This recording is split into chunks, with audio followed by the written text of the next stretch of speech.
नमस्कार दोस्तों। आज मैं माँ लक्ष्मी कथा सुनाने जा रही हूँ। चैनल को सब्सक्राइब करें, लाइक करें, शेयर करें, बेल बटन अवश्य दबाएं। आपका यह प्रयास हमारे लिए बहुत महत्व रखता है। प्राचीन समय की बात है कि एक बार एक गांव में एक गरीब ब्राह्मण रहता था। वह ब्राह्मण नियमित रूप से श्री विष्णु का पूजन किया करता था। उसकी पूजा भक्ति से प्रसन्न होकर उसे भगवान श्री विष्णु ने दर्शन दिए और ब्राह्मण से अपनी मनोकामना मांगने के लिए कहा। ब्राह्मण ने लक्ष्मी जी का निवास अपने घर में होने की इच्छा जाहिर की। यह सुनकर श्री विष्णु जी ने लक्ष्मी जी की प्राप्ति का मार्ग ब्राह्मण को बता दिया। मंदिर के सामने एक स्त्री आती है जो यहाँ आकर उपले थापती है। तुम उसे अपने घर आने का आमंत्रण देना। वह स्त्री ही देवी लक्ष्मी है। शुभ मुहूर्त और महत्व में देवी लक्ष्मी जी के तुम्हारे घर आने के बाद तुम्हारा घर धन और धान से भर जाएगा। यह कहकर श्री विष्णु जी चले गए। अगले दिन वह सुबह 4 बजे ही वह मंदिर के सामने बैठ गया।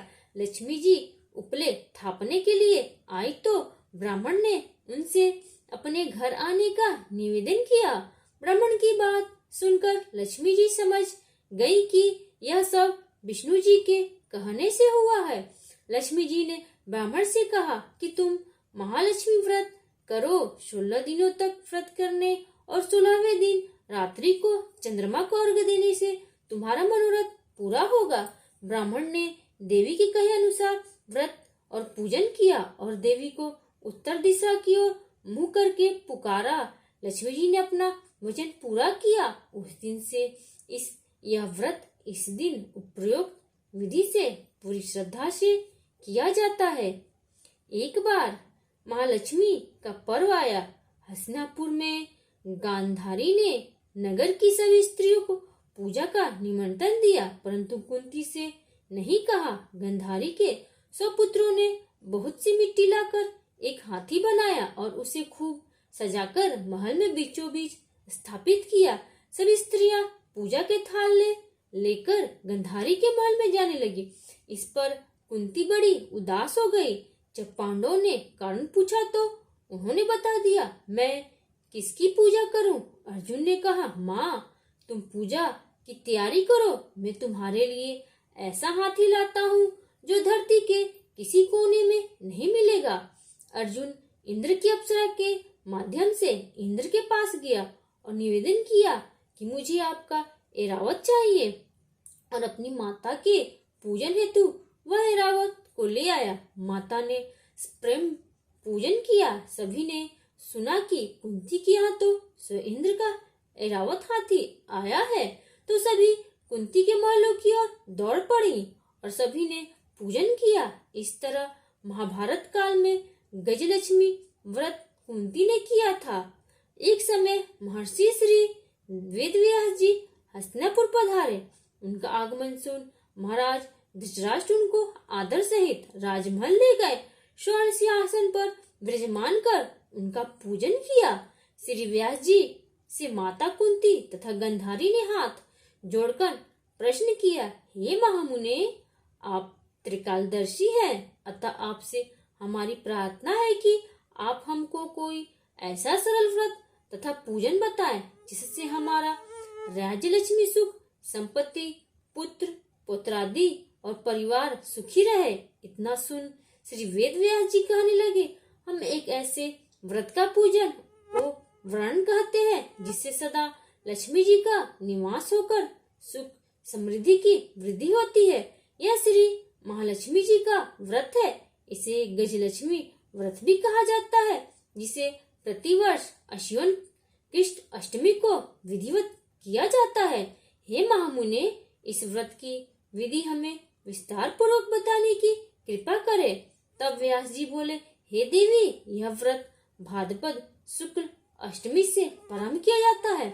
इस दिन स्नान करके 16 सूत के धागों को डोरा बनाए, उसमें 16 गांठ लगाए, हल्दी से पीला करे, प्रतिदिन 16 दुबे और 16 गेहूं के डोरे को चढ़ाए। आश्विन कृष्ण अष्टमी के दिन उपवास रखकर मिट्टी के हाथी पर श्री महालक्ष्मी जी की प्रतिमा स्थापित करे, विधि पूर्वक पूजन करे। इस प्रकार श्रद्धा भक्ति सहित महालक्ष्मी जी का व्रत पूजन करने से आप लोगों की राज्य लक्ष्मी में सदा अभिवृद्धि होती रहेगी। इस प्रकार व्रत का विधान बताकर श्री वेद व्यास जी अपने आसन को प्रस्थान कर गए।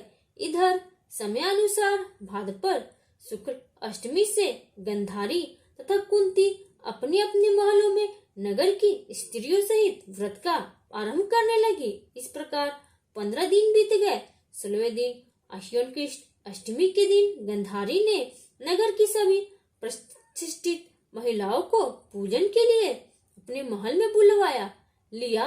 माता कुंती के यहाँ कोई भी महिला पूजन के लिए नहीं आई। साथ ही माता कुंती को भी गंधारी ने नहीं बुलाया।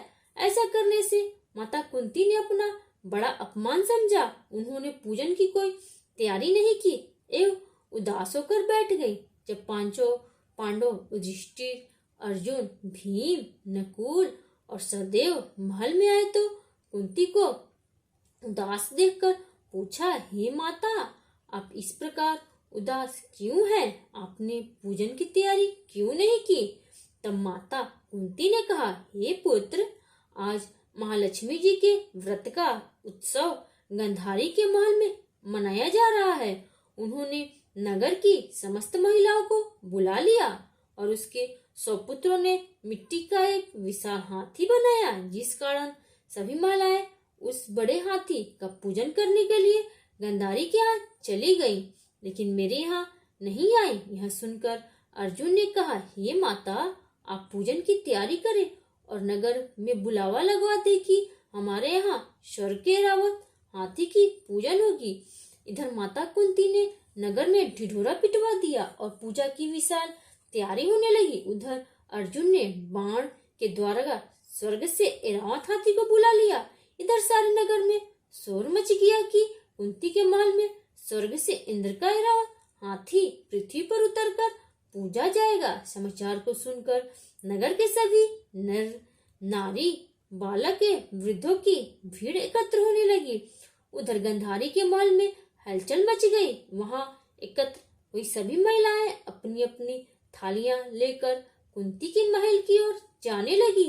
देखते ही देखते कुंती का सारा महल ठसाठस भर गया। माता कुंती ने ऐरावत को खड़ा करने हेतु अनेक रंगों के चौक पुरवाकर नवीन रेशमी वस्त्र बिछवा दिए। नगरवासी स्वागत की तैयारी में फूल, माला, अबीर, गुलाल, केसर हाथों में लिए पंक्तिबद्ध खड़े थे। जब स्वर्ग से ऐरावत हाथी पृथ्वी पर उतरने लगा तो उसके आभूषणों की ध्वनि गूंजने लगी। ऐरावत के दर्शन होते ही जय जयकार के नारे लगने लगे। सायकाल के समय इंद्र का भेजा हुआ हाथी ऐरावत माता कुंती के भवन के चौक में उतर आया। तब सब नर नारियों ने पुष्पमाला, अबीर, गुलाल, केसर आदि सुगंधित पदार्थ चढ़ाकर उसका स्वागत किया। राजपुरोहित द्वारा ऐरावत पर महालक्ष्मी जी की मूर्ति स्थापित करके वेद मंत्रोच्चारण द्वारा पूजन किया गया। नगरवासियों ने भी महालक्ष्मी पूजन किया। फिर अनेक प्रकार के पकवान लेकर ऐरावत को खिलाए और यमुना का जल उसे पिलाया गया। राजपुरोहित द्वारा स्वसित वाचन करके महिलाओं द्वारा महालक्ष्मी का पूजन कराया गया। 16 गांठों वाला डोरा लक्ष्मी जी को चढ़ाकर अपने अपने हाथों में बांध लिया। ब्राह्मण को भोजन कराया गया। दक्षिणा के रूप में स्वर्ण, आभूषण, वस्त्र आदि दिया गया। तत्पश्चात महिलाओं ने मिलकर मधुर संगीत लहरियों के साथ भजन कीर्तन कर संपूर्ण रात्रि महालक्ष्मी व्रत का जागरण किया। दूसरे दिन प्रातः राजपुरोहित द्वारा वेद मंत्रोच्चार के साथ जलाशय में महालक्ष्मी जी की मूर्ति का विसर्जन किया गया। फिर ऐरावत को बिंदाकर इंद्रलोक को भेज दिया। इस प्रकार जो स्त्रियां श्री महालक्ष्मी जी का विधि पूर्वक व्रत एवं पूजन करती हैं, उनके घर धन धान्य से पूर्ण रहते हैं तथा उनके घर में महालक्ष्मी जी सदा निवास करती हैं। इस हेतु महालक्ष्मी जी की यह स्तुति अवश्य